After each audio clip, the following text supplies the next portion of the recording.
Oh yeah! Steppin' on the beach, the only place to read your emails and tweets.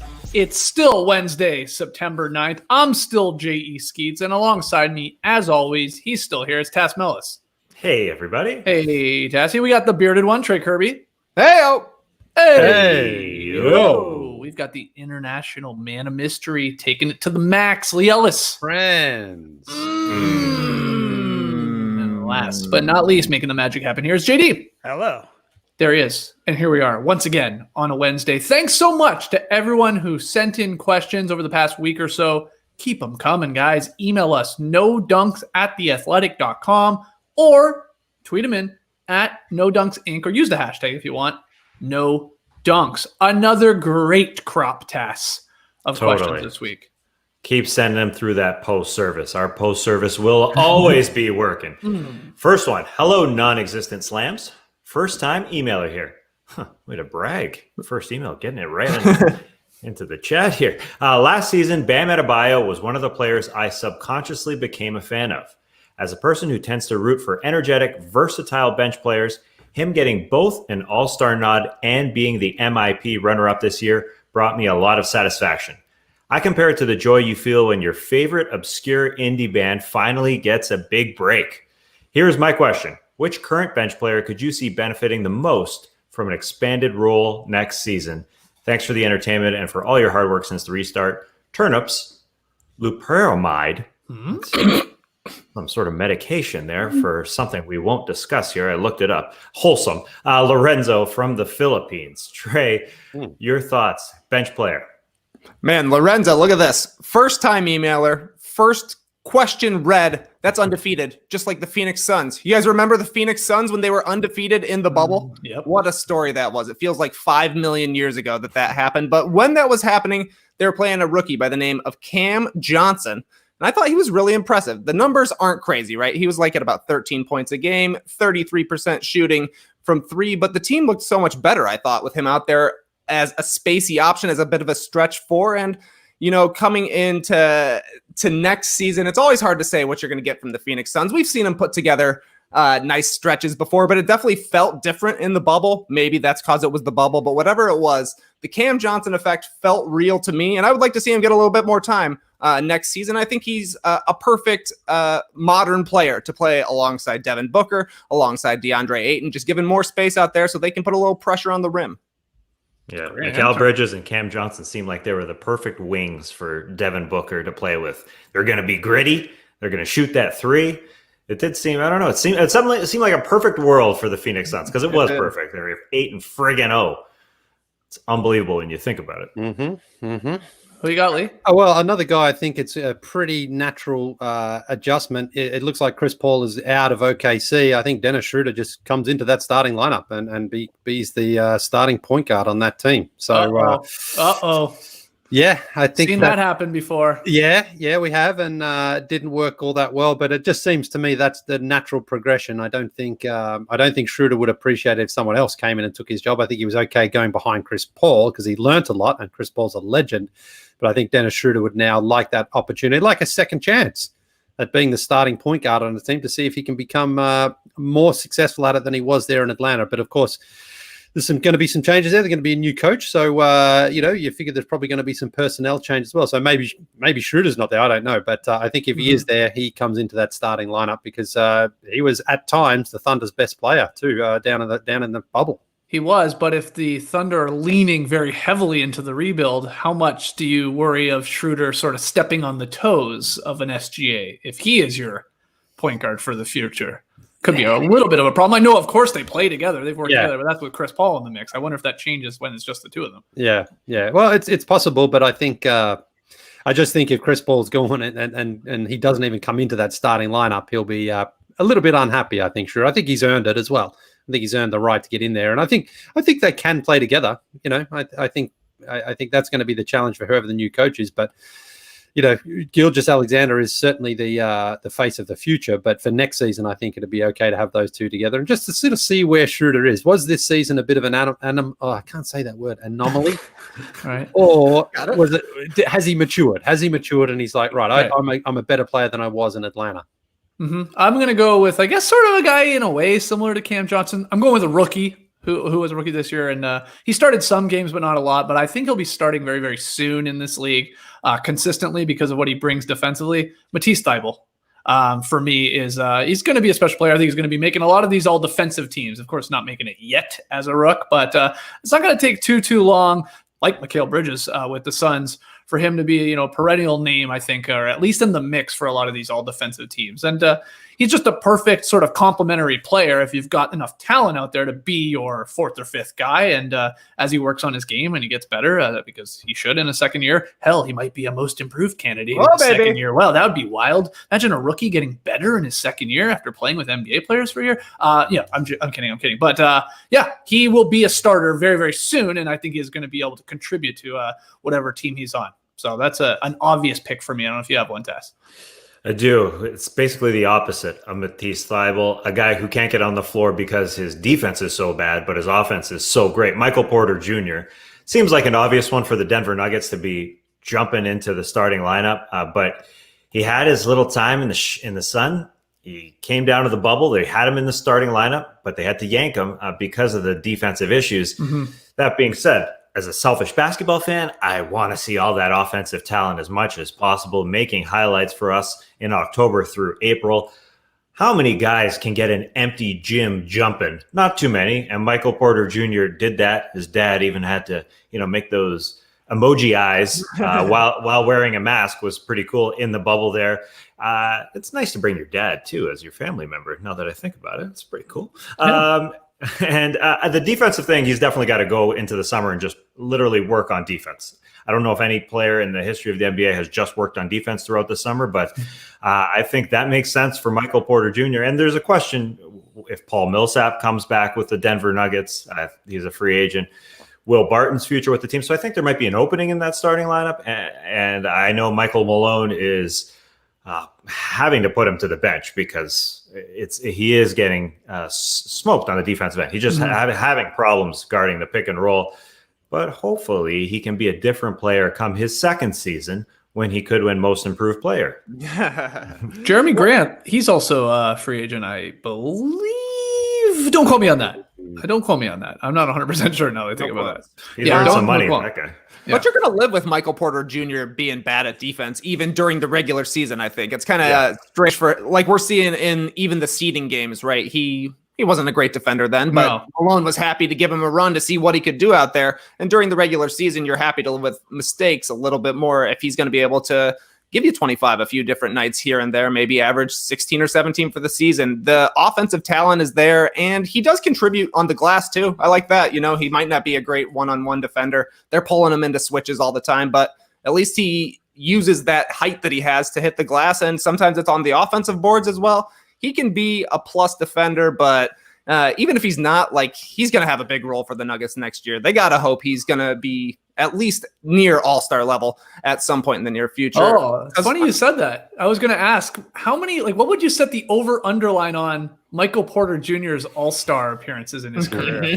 That's a tough one. Because, honestly, you could convince me he'll never make an all-star game, and you could legit convince me, he might make 8 all-star teams for all we know. So I don't know where you place it. If it's like a 3.5, a 2.5, where you set the line, what feels fair? 1.5 feels fair to me. Okay. Yeah.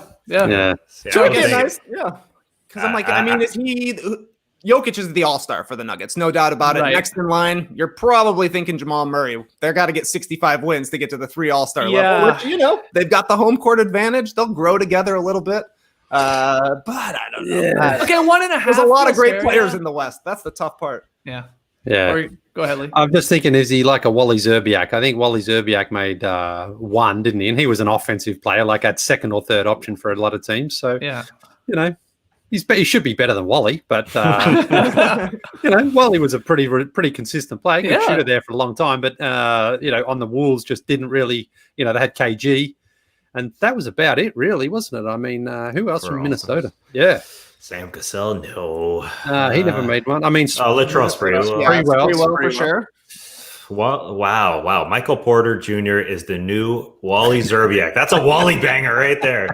A Wally banger. Nice Did one. we drop the Skeets bomb? Yeah, Is that classic. what's happening? What classic? The dog must have got to his modem already. Oh, Comcast. All right, I can read this next one then. There we go. Skeets will catch her up. Hey, no donkeys. After a few weeks of good quality playoff basketball, do you still think the eventual champions will have an asterisk looming over their heads?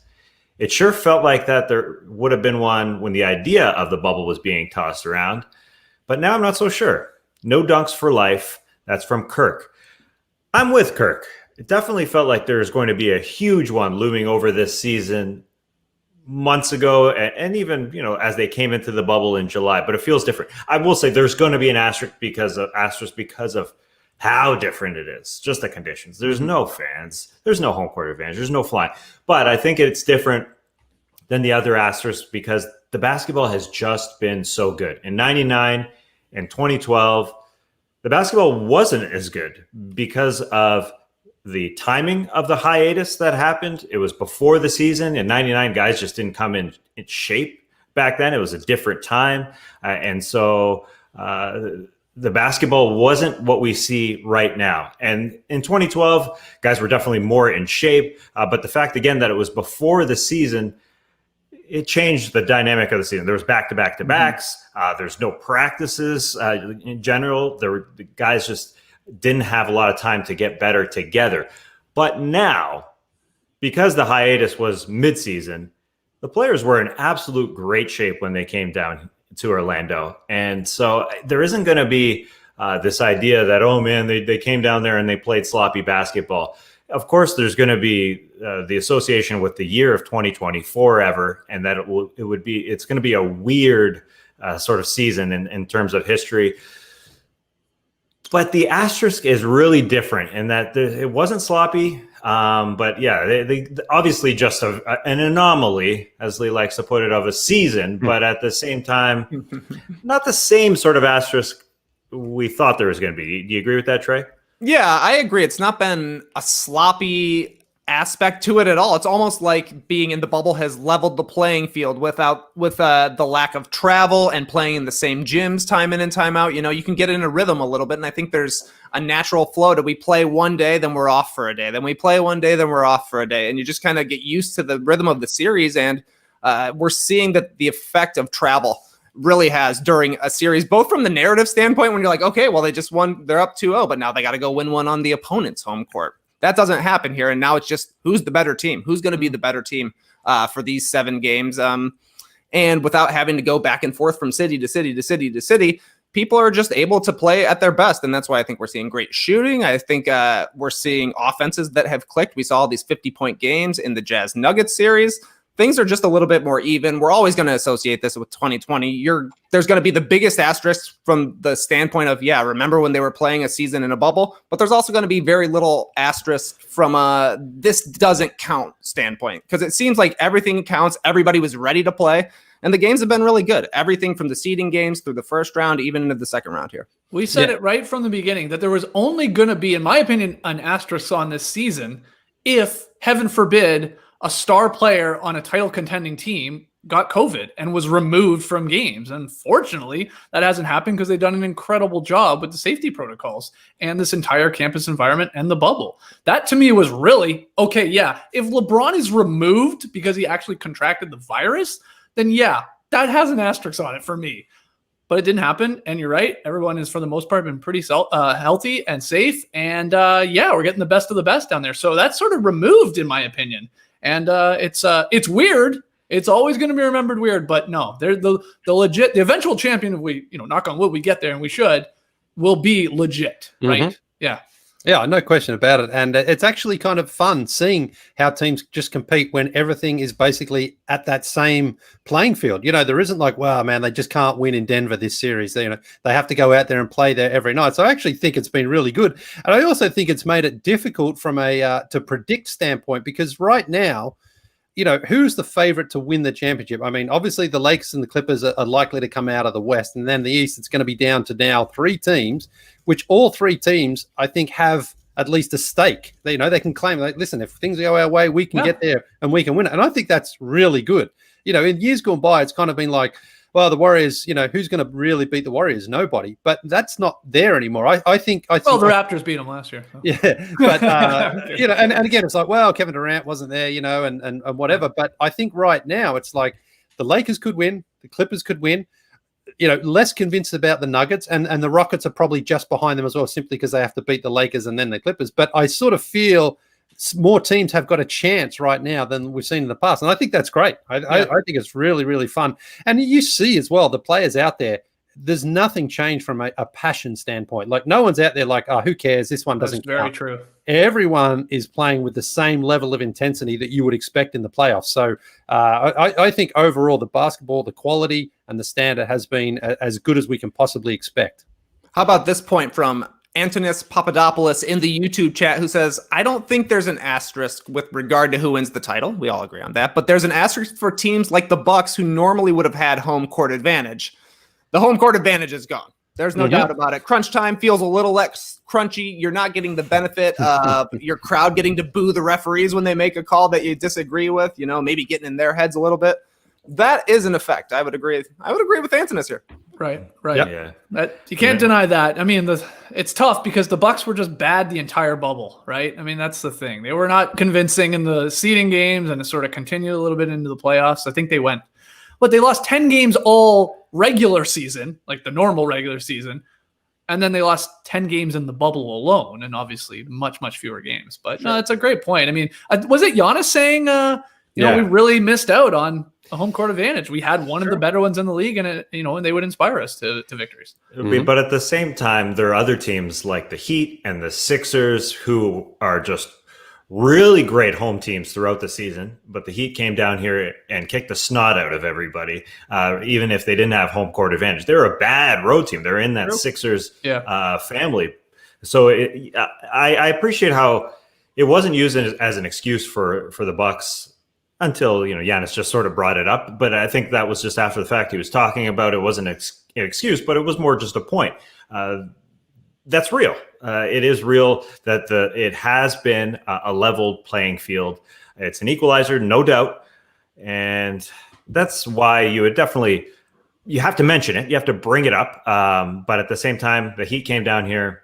It came down to Orlando and we're just rock solid. I think one thing that does change, and this was a question we didn't include, but the common refrain, the common saying of a playoff series is that a series doesn't start until a road team wins a game on the road. Now we don't have that saying anymore. When does a playoff series start? Nobody knows. It's impossible to know. Yeah, there is no It real almost saying. doesn't. It almost doesn't start until it's actually over. Think about that. Okay. Wrap your head around that one. Yeah, It doesn't end till it's over either. that's right. Exactly right.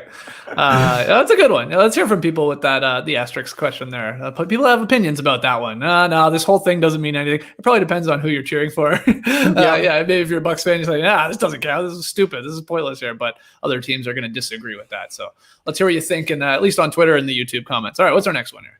Hey, No Dunks. While talking about Robert Williams, Lee accidentally referred to him as the Landlord before quickly correcting himself. The Time Lord, that's his nickname. There wasn't much of a reaction, but I thought it warranted at least a Trey giggle. Which NBA player deserves the Landlord as his nickname and why? Stay sweet. Thanks, John P. Skeets, what do you think? Who deserves the Landlord? Well, the real question is, was it Trey giggle or was it a Skeets giggle? It's tough to tell sometimes for people out there listening. The Landlord is a good nickname. It really is, especially for a big guy. Now, am I forgetting anyone in NBA history that was nicknamed the Landlord? Sheldon Williams. Yeah. Okay. Yes. Okay. Thank you. I knew there was a guy. I was struggling to find it on Basketball Reference. I should have just went to the old Google machine, and that would have helped. I'm sure instead. But okay, Sheldon Williams. That's right. Okay, Sheldon Williams sucked. He has a big head, right? Oh yeah. He looked like Ken Griffey Jr. from the Simpsons episode where his head sort of gets really, really big. Yeah, the baseball episode. But I love the nickname for a big guy, so I'm sticking with a big guy. And I'm going to go with Mitchell Robinson as the landlord. Okay, because I want a young guy. That's the thing. You can't really go like Brooke Lopez. Could he be a landlord because he's inside a lot and he's blocking shots and deterring shots? Yeah, but he's already got good nicknames, so it just doesn't feel right. Mitchell Robinson, his nicknames right now, according to Basketball Reference, are the Block Ness Monster. Yeah, it just doesn't roll off the tongue. And Lobinson, and that's not going to stick. So the landlord works for him. Being a young guy, 22 years old, he averages 2 blocks per game. That's like 7th best in the league. He's controlling the paint. He does his offensive work even inside the paint. I mean, he never leaves. He's one of those landlords that lives in the building. And he's a Stanley Roper from Three's Company. There's a timely reference for you. So I'll go Mitch Robinson. How you guys feel about it? Yeah, I tried to come up with something creative too for this because, Sheldon Williams was the big shot blocker at Duke, I think, back in the day, and that's why he got the nickname. And I was like, well, who is that guy? Anthony Davis? I mean, it doesn't, no.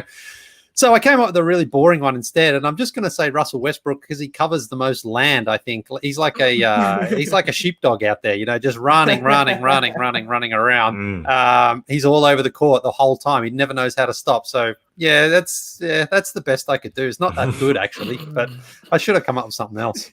Covers a lot of land. Lord's over it. That's it. Don't beat yourself up, man. Don't be so tough on yourself. Trey, did you come up with a creative answer for this one? I thought so until I saw it echoing in the YouTube comments. Jeff Green is the landlord to me because you can always get a rental from him. There is a lot of ways to tackle the landlord as a nickname. That's a good one. Okay. Yeah, I also thought of Jeff Green, but I didn't want to go with it because he's always renting. He never owns a home because he's always moving. Hey, no, it's a really good one. I went old school. I went to our former colleague, Shaquille O'Neal, who at Turner Sports, when we were working there once upon a time, came up to our table, and we were with one of our colleagues, Garrett. And Shaq knew that Garrett was from Philadelphia, and he said to Garrett, "Hey, you're from Philadelphia?" Garrett said, "Yes." He goes, "I have a house there. Can't sell it. You want it?" Shaq's got houses everywhere. That guy is a landlord, man. That's for sure. Just offered up his house to a guy he barely knew just because he was from there. I wonder if he eventually sold it, Trey, or if he's like you, just trying to sell it to anybody to take it. Yeah, that's not a great nickname for me. Not the landlord. No. No, you don't want that one. Any other YouTube suggestions out there for the landlord? Any good ones that you guys got your eyes on? People are liking Joel Embiid. Apex Frazier said he owns real estate in Andre Drummond's head. Okay, yes. Got him. Yes, very true. And he's very also true. big. He does do a lot of work in the paint. Yeah. That's the main one, I would say. Yeah, but he does too much work outside of the paint. See, he's got a building that he maintains for sure. But he goes to Florida for like 6 never months hear out of from the year. him. Yeah, right. I've been waiting for my dryer for 6 weeks. Right. Come on, stop by. You just send an email after email. You're not hearing back for sure. Fabio Nozaki wrote Kyle Lowry because he takes charges. Because he charges people. Oh, wow. We're reaching. Okay. I did like this one. Jeff Green is the tenant instead of the landlord from Jeff Moo. Good one. Good stuff. Speaking of Tenet, JD, have you gone to the movie theater yet to watch Tenet? Oh, interesting. No, of course No? not. No, No, we're in a pandemic, guys. Don't believe the hype out there. I'm not going to any theater. Oh, okay. It did like 20 million, didn't it? I On know. opening weekend. Hey, People maybe were going. It's over. Maybe it's over. Maybe I'm. Yeah. Should we go back to the office? Speaking of Do we even landlords, still have an office? I don't know. Do we have an office? Is all my art gone that we hung up there? God, I hope not. I missed that office. I miss the smell of Lee's Trap to Win and kombucha. All right, we got a lot more questions still to get to, but let's take a quick break to hear from our sponsors. All right, next question. What up? So Drunks, been a fan since the early starters days. Happy for your Kawhi bequeathed championship. You guys often debate whether Russell Westbrook is a dog or a cat. But what about players' spirit animals? For example, Marc Gasol is quiet yet ferocious, like a grizzly bear, and Michael Beasley is slow and lazy like a sloth, writes this person. Who, or what, I guess, is your spirit animal? Jump Pluff, Lugia, Blossom? These are apparently Pokemon names. Catch Sweet. them all. That's from Jordan in Auburn. So spirit animals. Trey. Yeah, I did what anyone would do for this. I went online and took a quiz to find out what my spirit animal was. I filled it out and I got butterfly. I was like, what? I was like, did I click on what tramp stamp tattoo should I get? So I got a butterfly. I got the exact same. We must have taken the same quiz. Oh, wow. The first one? Yeah. Yeah. Do you have a giant beard? Yes, you're a butterfly. Yeah, it was that easy. It was all about the patterns. So for me, I was like, I don't know. I can't go with butterfly. I gotta think of something more water based. So then I was thinking, I don't know. I've been really liking to act like a narwhal in the pool lately. Ramming with my head, but they got a smooth look to them. The narwhal. Ultimately, I decided on sea turtle. Okay. It's got a weird look. It can be in the water. It can be out of the water. They're not really in a hurry, much like myself. So yeah, a sea turtle. I think it sort of works. Yeah, to me, this is more like a nickname where you can't really give yourself your spirit animal. Other people have to kind of assign it to you, I think. Yeah. So did you put the work in, Lee? Are going to assign an animal to each of us? No, I didn't. That's just my analogy. But I think you'd be a bit of a cat, Skeetsy. A cat? Wow. Yeah. Maybe a cheetah? What about a cheetah? Nah, I think just a house cat. Just a dog. Oh, house cat. Okay, very nice. Trey would be. I always land on my feet. Trey would be some sort of bear, I think. He's a lovable bear. Cat. I think. And Tass, what would Tass be? Tass would be like a dolphin. Thanks. Interesting. I got a Very blowhole. smart, very intelligent. Yeah. He likes to get out there and get amongst it in the morning, get sweaty when he comes in. I don't know how that's got anything to do with a dolphin, but Now, what about JD? You might as well finish this off. What's JD? JD. Butterfly. He'd be more like a walrus, I think, JD, Okay. Wow. Here comes the walrus. There he is. Too, I guess. Well, if he's going to be the walrus, I'd like to be an Eggman. All right. Tass, you got an answer for this? Well, I also put in the work. I did a quiz. Wow. And I told I was sitting beside my lovely wife, Danielle, and I told her that I got a tiger. And she goes, I should do it again. I don't think you're a tiger. Wow.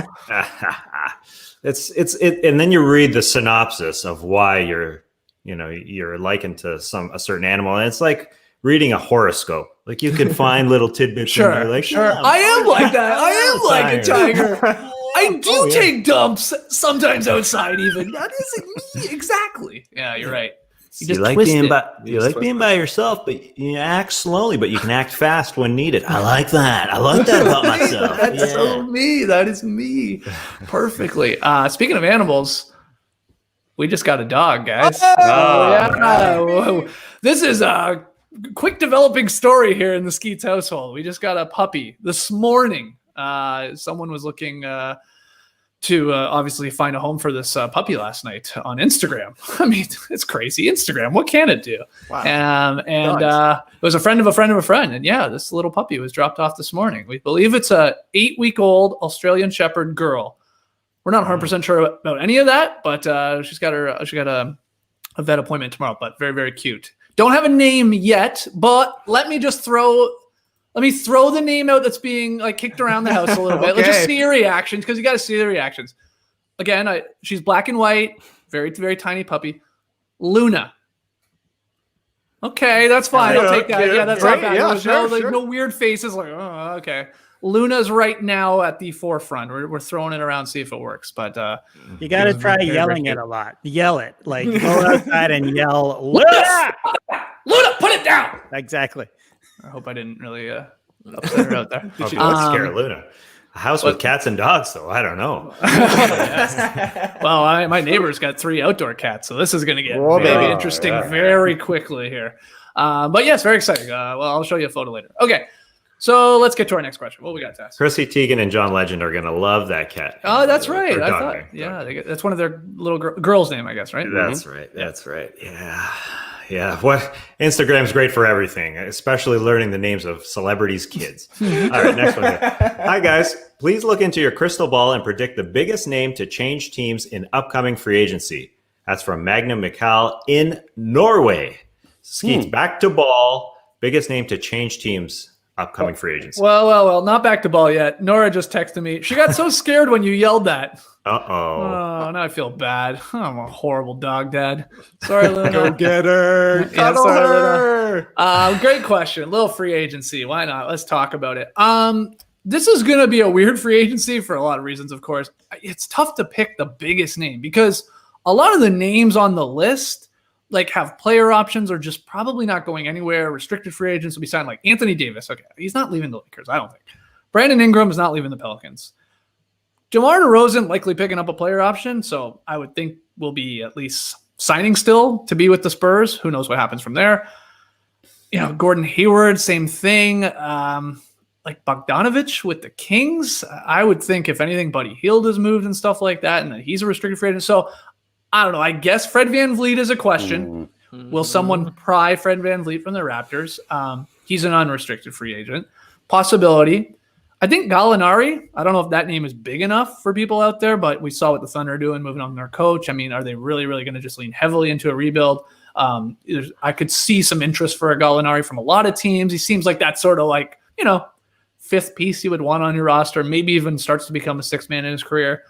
So those two guys, I mean, I know it's not sexy, but it's really just not the greatest free agency class. I don't think Montrezl Harrell is going to go anywhere. I think actually he re-signs with the Clippers. So am I missing a name, or is it VanVleet or Gallinari? The only other one I would add was Goran Dragic because VanVleet was kind of top of the list for me because, I mean, it's not going to happen tonight, but what if the Raptors were to lose and not win the championship? They have had the built-in rebuild kind of ready to go from the moment they traded DeMar DeRozan, right? They've been ready to go on to the next phase of whatever their team is going to be. And if that means a second-round exit this year, maybe Fred VanVleet leaves, then you can talk maybe Serge Ibaka, maybe Marc Gasol, and then who knows what the Raptors look like at that point. At some point, it's going to be building around Siakam, though maybe that seems a little bit more nerve-wracking at this point. But I don't know. Fred VanVleet, to me, could be the first domino for the Raptors, but they have to be eliminated from the playoffs first, and it hasn't happened yet. Right. The Raptors will have space to sign him. It's just how much is he worth, and are they prepared to pay him more than anybody else? Now, as unrestricted free agent, of course, he can sign and the Raptors can get nothing in return. So it sort of is out of their hands in that respect as well. Maybe he's just going to a team where he's like, I want to be the star and they're going to pay me more, because I have no question that there'll be a lot of interest in him. So it's just how much going forward the Raptors are prepared to pay him, because Kyle's got a year left at $30 million, and then Pascal's massive deal kicks in next year, starting at $29 million. They've got Norm Powell at about $10 million. That's about it. So they've got enough room. It's just whether or not Masai wants to pay him $150 million. I mean, right. I think he's getting somewhere around that.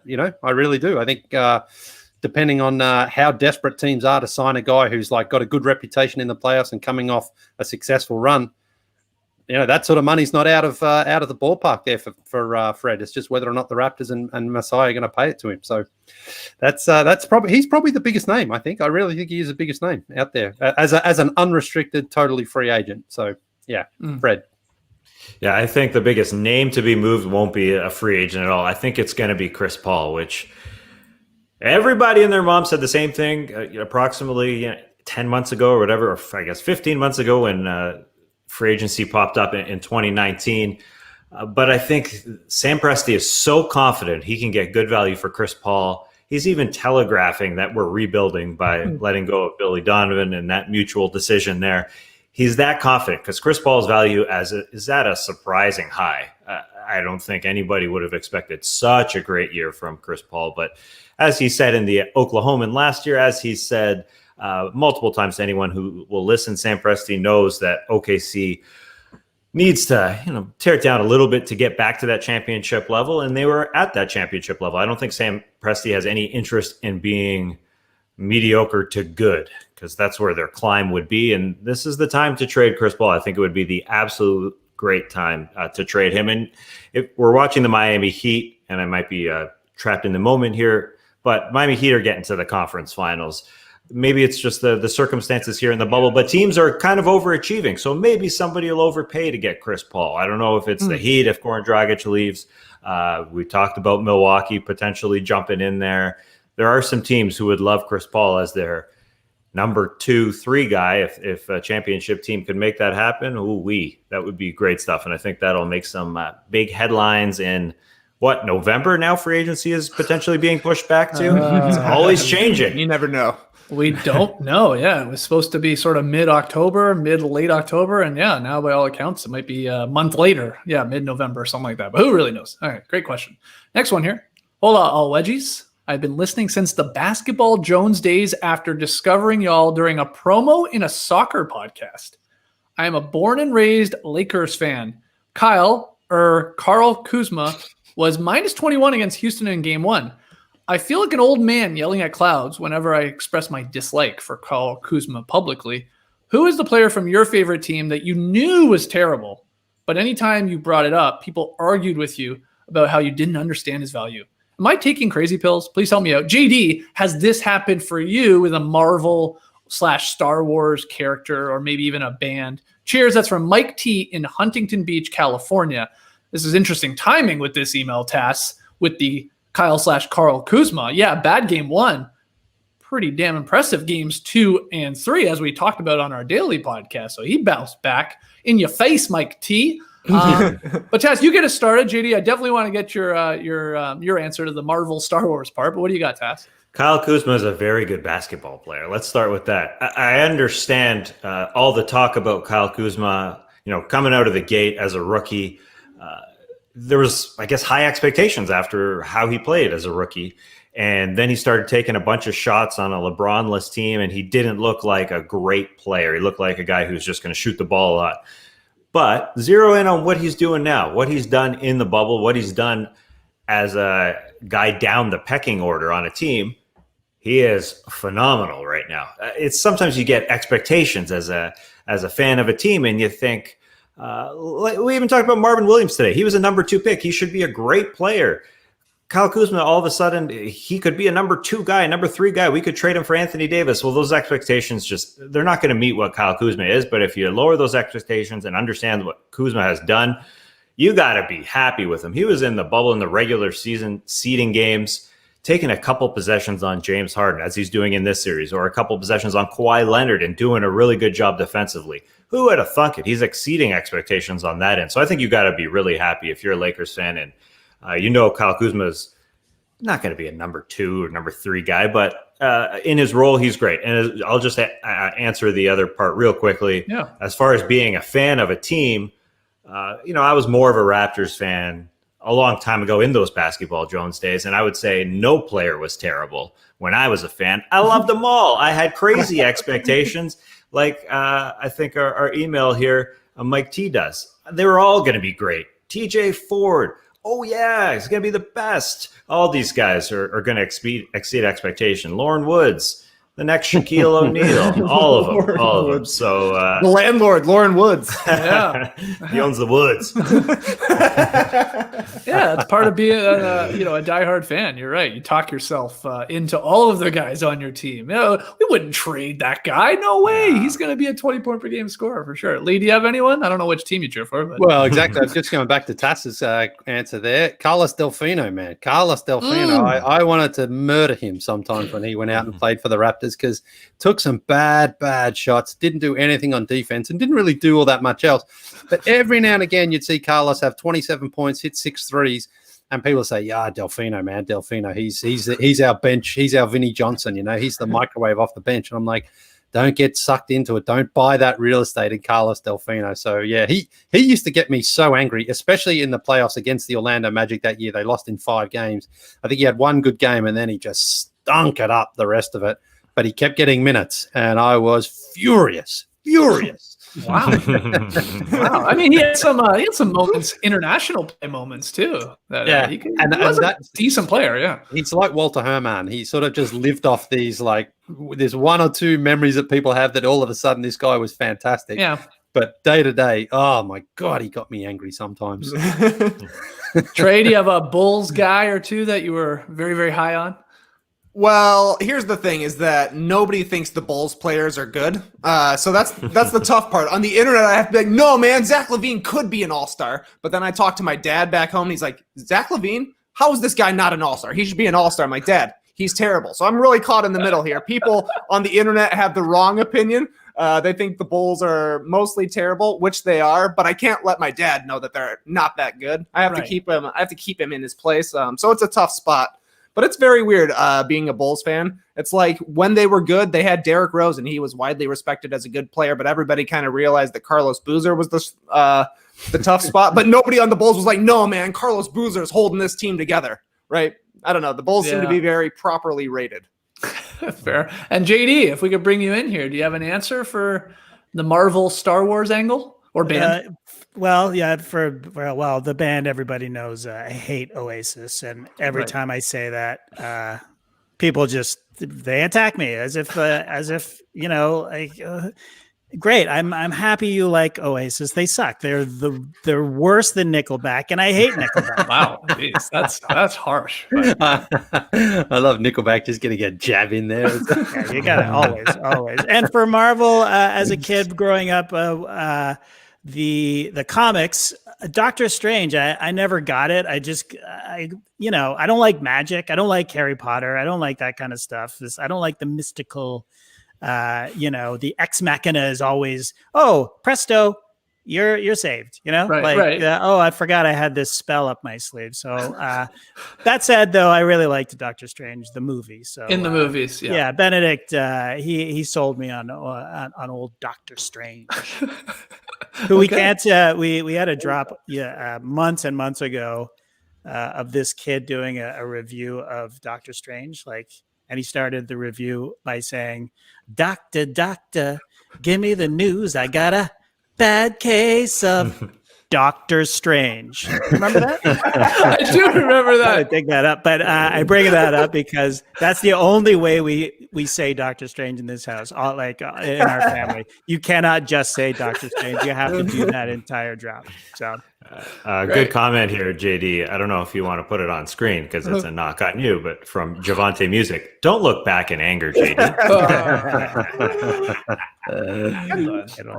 Good one. All right. Great questions here. I'm telling you, these are 6 for 6 right now, Tess. Let's keep going here. Here we go. Dear No Dunks, I hope you don't take offense to this. But I am slightly intoxicated as I send this email, and I'm using No Dunks as a sleep medication. I listen to the podcast and it helps me sleep, although I do listen to it sober as well. This leads me to my question. What is something you use for a different purpose than it was intended for? Love the podcast. That's from Ryan. P.S. Your Manscaped ad reads legitimately made me buy the product. P.P.S. It has taken me like half an hour to proofread this email, so I'll be disappointed if there are any spelling mistakes. The ironic part is, Ryan, you put proofread as two separate words. It's one word, but no spelling mistakes. You could use Grammarly. Oh, free ad right there. Lee, what are your thoughts? Something you use for a different purpose? Well, so I don't know if you guys saw it on Twitter the other day. I think JD has a photo of it here. Cassidy Hubbath tweeted out of Jason Tatum. When he turned up to the game, he had his Lion King lunchbox there, and he has it, as a little sort of symbol to his son there. Deuce loves lions and loves Lion King. And I always carry my food to the game, so it's just a little something for me. For when he sees the picture, he sees that Daddy has a Lion King lunchbox, and that just melted my heart immediately there, because you guys remember last year in the office, and even this year still in our new office, I would always bring in my son's Lego lunchbox. I'd pack my lunchbox in his Lego lunchbox, and because it was like when we'd get his lunch ready in the morning, and he would say, "What are you doing for lunch, Dad?" And I'd say, "Well, I'm packing this one," and I put it in there. So even though I would use it still for lunch, it was more just that symbolism that I connected it to there with him, and also. He's got a couple of school bags that he's gone through, and he had a Lego police one, and he had a Star Wars one as well. And so I often use those now as our day packs whenever we're going somewhere. If I need to pack a few things, I use one of his and put it on my backpack. And I just love that sort of feeling of we're together in this, man. We're together. We can play together. We can have fun together. And that's the sort of connection that I made with what Jason Tatum did there with his son. So, like I say, I sort of use them for the right purposes. It's just, seeing a 44-year-old man walking around with a Lego lunchbox on the surface doesn't look normal to a lot of people, but it's meaningful to me. And when I saw Jason Tatum doing it, I was just like, oh my God, it hit me so hard, and I thought it was beautiful. You're a Lego fan too, are you not? Yes, yes, I am. Yes, I am. Yeah. The bricks, you're a bit of a brickhead, aren't you? Well, yeah. So it's my 4-year-old's birthday today, actually, and my 8-year-old, Oscar turned 4. My 8-year-old Sebastian bought Oscar a Lego for his birthday, and he actually paid for it, which was like shocking to me because he was like, "Dad, I want to get him a Lego." So he bought him a Lego. We wrapped it together, and then this morning, Sebastian opened that present that he gave for him, pulled the Lego out of the box, built the Lego, and then took the Lego up to his room while he went to school. Happy birthday. Classic Homer Simpson buying a bowling ball for Marge there. So yes. Yes. All right. Well, happy birthday to little Oscar, 4 years old. Oh my God, where does the time go? Oh man, you wait till Luna turns 4, man. Or I was just gonna say, I'm gonna turn around tomorrow, and my little pup will be 4. You can drink out of her dog bowl. Yeah.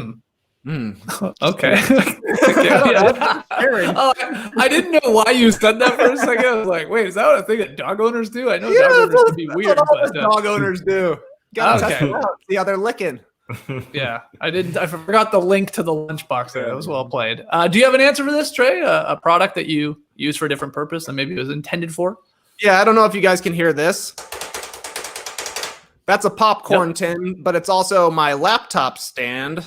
This thing could hold 3 different kinds of popcorn, but for right now, it just holds my computer up so that you can see my face at the perfect angle. It's like a homemade tripod, if you will, a homemade laptop. I'm doing the exact same thing. I'm not using that. I'm using a box, but it was actually the box that the mic came in. So it's the empty cardboard box, but it's the perfect height. I've got that one working too. It holds my mic up. Oh yeah, excellent. That's funny. Let me show this. There you go. Same thing. Yeah. Oh, we're good. Boxed up. Yeah. Nice box. It works as we just knock these mics around a little bit, make some funny sounds. But what do you got, Tass? Anything? Not a real interesting one. I got to be honest. But when I make my French press coffee in the morning, I mix it with a chopstick. I think it started as I didn't want to get grinds on a spoon. I feel like I'd lose less grinds if I used a chopstick, which is true, although it's nuts. I mean, who cares? Why not just use a spoon? But right. I think I also use it because it's long, because the French press is a little bit longer. And then you don't have to dig your hand in there. But it also just feels like I'm a real barista because I'm doing something different. I'm just changing things up. Like I thought about getting, one of those long spoons. I have one for, a mixologist uses for drinks. Yep. And just to be a little nuts, just to feel like I'm really into it or feel like I'm having something exciting other than coffee in the morning, potentially feel like I'm drinking some alcohol. But I just feel like I'm more into it. I'm not a crazy coffee guy. Got to do this, got to do that. I'm not like our friend Jay, who's got a 9-minute steeping process. What, are you kidding me? God. Are you Relax, crazy? pour it in here, sift it through here, look at it for 4 minutes. But I'm I just make coffee, but I use a chopstick. Cool story, bro. That's all right. I mean, you reminded me of something. So when I'm not watching basketball right now, as the games have sort of, chilled out a little bit, there's not 4 on every day. There's only the 2 on usually at night now, and it's going to get down to 1 at night soon. Nora and I have been watching, there's a million of these, international shows where you go and rent a house or buy a house. Mm-hmm. There's so many variations of these shows. So I don't even know which one we're watching right now. I forget even where they are. There's some Croatia and they're definitely been in Greece in a couple of the episodes. Anyway, I bring this up because you said coffee. My favorite part of every single one of these episodes, without fail, when these people are looking at these houses that are in beautiful settings, don't get me wrong, they're overlooking these beautiful beaches, or they're up in the gardens and stuff like that, and the olive trees and all that. They always, because they go room to room and the cameras follow them, and they're obviously told by a producer to be like, hey, talk it out. say what you're thinking. So they're like, oh, this must be the master bedroom. Yeah, no shit. There's a giant king size bed in here. And yeah, there's a bathroom. So they just say all the obvious things, but they always say, I'll get to my point here. And I love it every time. They always say, oh, I could really picture myself drinking my coffee here. Any sort of like veranda, porch, whatever, little outdoor area. Again, beautiful spots. Every single time they have to say, I could picture myself drinking my coffee here in the morning. And I always wonder, how many coffees are actually consumed when they go with that one house? I mean, it happens for a little bit, sure, but it's not as often as you think. It's just a nice thing that you convince yourself that, I could see myself buying or renting this because I could see myself having my coffee here. Anyway, that's a cool story, bro. But if you watch those shows, you know exactly what I'm talking about because they do it every single time. And it becomes quite funny. I drink my coffee every time they mention that. Take a little sip. We'll drink here. Yeah. Cheers. All right. Cheers to that. Cheers to that. I got my spindrift here today. Let's take another break. Quick word from our sponsors. Next one here, High No Dunkers, big fan from Scotland. Listening to Lee's story about being at a wedding with Steve Nash reminded me of a story my friend told me from when she was at a Stu Holden's wedding in Las Vegas. Her friend's dad was doing some classic wedding mingling with other guests, and his son walked over as he was speaking to a tall, athletic-looking dude. His dad was rambling on about a few Scotland B team rugby appearances that he made when he was younger, and then said something along the lines of, when you get near the elite level of sport, you see that there's a huge jump in talent and drive, but you might not know what I'm talking about. At that point, his then mortified son had to pipe up and say, oh my God, Dad, that's Steve Nash. His dad had no idea who Steve Nash was, but apparently Steve was a great sport and took it all in stride and good humor. Have you guys ever made a fool of yourselves in front of anyone of note? That's from Lewis in Edinburgh, Scotland. Trey, it's a fun story, fun Nash story. Stu, of course, really good friends with Steve Nash, so it all checks out. It makes sense. I don't know why you would ever make this story up. I believe it. But what do you think? Have you ever had this incident? The only thing I've got similar that has nothing to do with basketball, because I mean, we've all made fools of ourselves in front of basketball royalty at this point. But for me, something in my prior life, I was like, I don't know, 6th grade, 7th grade. We were playing in a flag football tournament. We were driving up Irving Park Road, and we're dumb kids sitting in the passenger seat. So we just decided to make faces at the people who are driving by. And I did it one time. They hit like a dumb face. Turned out to be Chicago White Sox shortstop Ozzie Guillen, who's driving the car next to me. He gives me a crazy face and just floors it and flies on by. I see Ozzie on the license plate. I was like, whoa! Got him. That's good. Lee, any crazy to share? Well, I guess just going back to the Steve Nash wedding there, we were sitting at the same table and we were talking about soccer, obviously, because we'd played soccer and we were talking about it. And then he said, how do you know about soccer? How do you know much about soccer? And I said, well, I used to live in London. He said, oh, who's your team?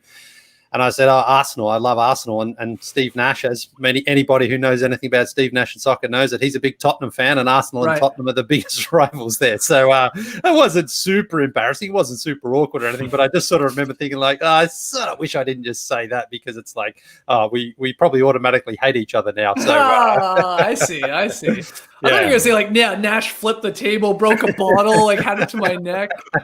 Well, that would be what a Tottenham fan would do too. Ooh, what you know? They're going to come at me now. Nice little jab there. Nice little jab. Nice little Steve Jabby there you threw. Hey, I will say, Lewis, just quickly, Edinburgh, one of the most spectacular cities in the world. It's gorgeous. Gorgeous. Is it? Yeah. Never been to Scotland. It's on the tour list. Oh, my God. It is spectacularly beautiful. Way better than Dublin. Way better than Dublin, right? Oh, yeah.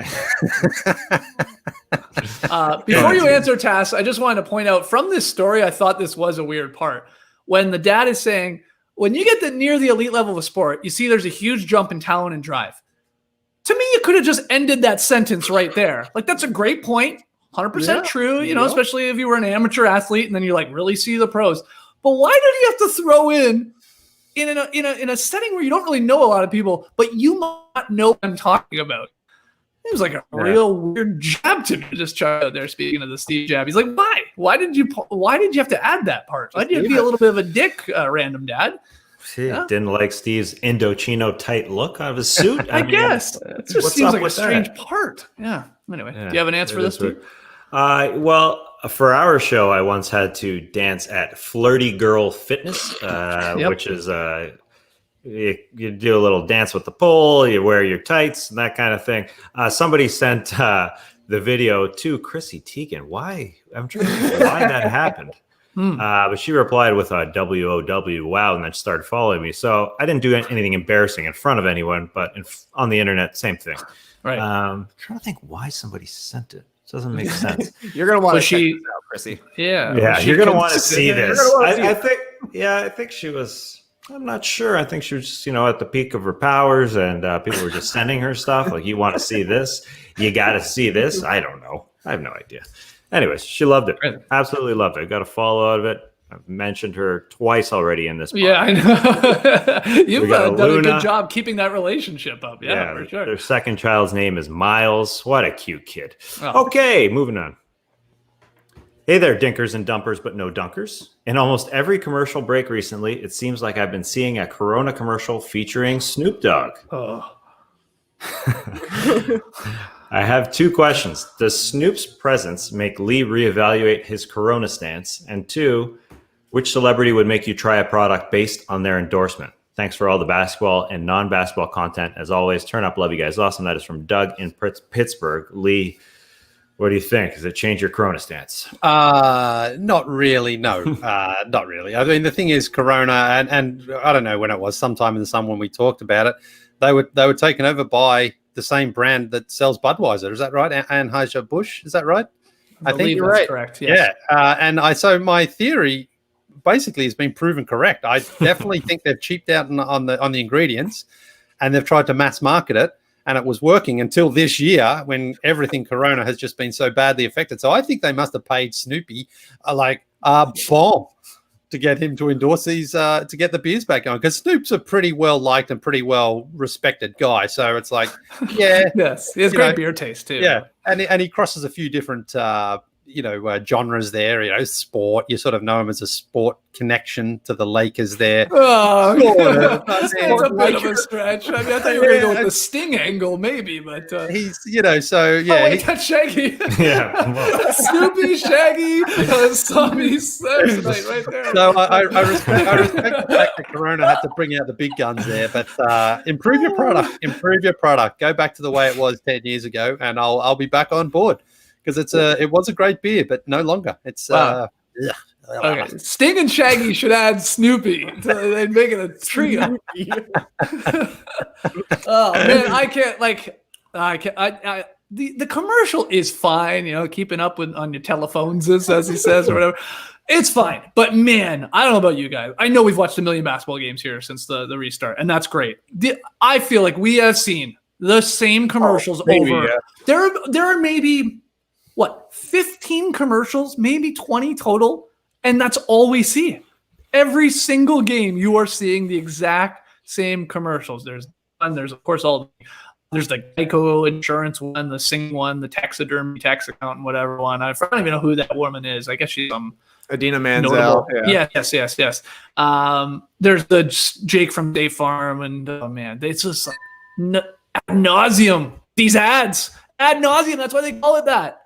That is why we need a refresher for the conference finals. Like, you got to come with a second set or something here, because I don't know, man. Too much Jake. That's just too much Jake and too much taxidermy, tax attorney. I read that wrong. Oh yeah, that song is in my head from the minute I wake up until the minute I write a Manscaped ad read. Yeah, I hit the mute button for the commercials now. Like, I let them play, but I go silent. We've heard it. We've heard the Joneses on their telephones. One thing with that Snoop Dogg commercial, the Corona one, he's wearing socks on the beach, and it drives me insane. I guess people, but it drives me insane. That's just, that's the last place I want to wear socks. We're beach stepping right now. Is anybody wearing socks? Anybody wearing socks right now? No socks on. No chance. No chance. Mm-mm. So that's odd. But then maybe he's like self-conscious about his feet. He's like, I'm keeping my socks on. You're not seeing my feet. He's like, you're either going close up or you're just, I'm keeping my socks on. So I don't know. I mean, I get it. Socks with the flip-flops or the sandals or whatever he's got on. But on the beach? On the beach? Man. Doesn't make Yeah. sense. No, doesn't make sense. You're kicking back with a Corona? You're not really kicking back when you have socks Well, on. he is wearing just a lot of clothes in general for Yeah, me. yeah, he's got a giant robe on. Like a shirt and a robe on. Right. That's a good point. That's a good point. Yeah, we're done with these commercials. We love Snoop Dogg, but we're done with these commercials. Does anybody have a question or an answer for which celebrity would make you try a product based on their endorsement? Right. Oh yeah. Well, Denzel Washington. I mean, if he was, maybe he should be their Corona dude. Just Yeah. anything. He'll sell anything. Basically, yeah. If He'll buy anything. If he gets that active voice going and he's trying to really, convince you, he wouldn't even need to convince me too much. If it's good enough for Denzel, it's good enough for me. So yeah. I'd love to see a Lee Ellis Manscaped ad on my airwaves. Sorry, what's that? I would like to see a Lee Ellis Manscaped ad on my airwaves. Oh, yeah. Right? Yeah, sure. Well, yeah, we could. You wouldn't do it if they didn't pay you enough? I wouldn't what? You wouldn't do Would you do a Manscaped ad read if they paid you enough live? Hold on. Can you guys not hear me? Or is I heard you. You seem to be lagging. I don't know if it's you or me, but you seem to be lagging a little bit for me here. But would I do a live Manscaped? maybe. I don't know. I don't want to commit to anything right now because I can see this one coming back to backfire and bite me in the bum. So, but maybe, Mm-hmm. Okay. Final one here because my internet's laggy. Sup, no dunks. Just tell me if you can't hear me while I read this. Being at home over these past 6 months has made me notice many mundane things. Here's one. Which way should the toilet paper roll go? My wife always puts the toilet paper in so it dispenses under. I'm always over. We have been changing its direction mid-roll for years now. What? Months ago, I confronted her about it, and she said she's been meaning to ask me as well. After 20 minutes of laughing and debating it in the bathroom, we did not come to a conclusion and are still living in this TP disoriented situation. Over or under or over. I hope you can help. That's from Pat in Ferny Creek in Australia. Tass, over, under, or no opinion on the TP? Oh, I've got an opinion. First, over or under. I'm not sure if they do it different in Australia, but you gotta go over. It's all about the ease of ripping it. It's harder to rip it if it's under. It just is. It just is. Listen, I'm one to struggle. So if somebody mistakenly put it on in the under in my house, if Danielle put it under and it was a mistake, obviously, definitely a mistake, I'll live with it, but I won't be happy about it. I probably won't even flip it like this couple. This couple, that's an amazing story that for years, mid-roll, somebody changes it and they don't talk about it. They just keep changing it over and over. You got to come to a consensus, and hopefully this question will do it for you. Over is the best way because you never get a misrip. You never rip it the wrong way. It's always perfect. But if you go under, you just never know what you're going to get. Mm-hmm. It's like a box of chocolates. Oh, God. Anyway, what do you guys think? Over, on? Do they do it different in Australia? Yeah, Lee, let's get your take on it. No, I mean, there's no standard way. It's just, but I would think normal, sane people would have it over. I think crazies would have it underneath. But, wow. I think that's one of those things that it's like, if you go to someone's house and they've got it under, you're just like, we got to get out of here, man. They're free. Just leave. Wow. Can't stay here. Got to get out. I just thought of something, Lee. Because you do the Lee pee every once in a while, do you have it set up in your bathroom that you have a toilet paper dispenser on both sides? Because if you're on one way and if you're grabbing with your right hand, it's on the right there, sure, while you're facing like a normal person sitting on a toilet. But once you turn around, now it's on your left hand. I don't know if you're comfortable grabbing with your left hand. Maybe you have another dispenser to the right of you. No. I mean, you don't need the toilet paper for the pee anyway. So, right. You've never done a Lee mount. Yeah. No, I mean, no. I'm not. Oh, that's insane. I'm sorry. It's a ridiculous question. I'm sorry. And I've only done that at home as well. Only in my home house advantage or home toilet advantage. I wouldn't dare do it at someone else's house. Right. Okay. Good to know. Thank you for not doing that in my spare bathroom. Trey, what's your take? I mean, everybody's going over here. Over for sure. For sure. And I mean, yeah, I'm super worried about misrips when I go under. But for me, going over, it's just all about the ease. You can yank that thing down. It'll just go.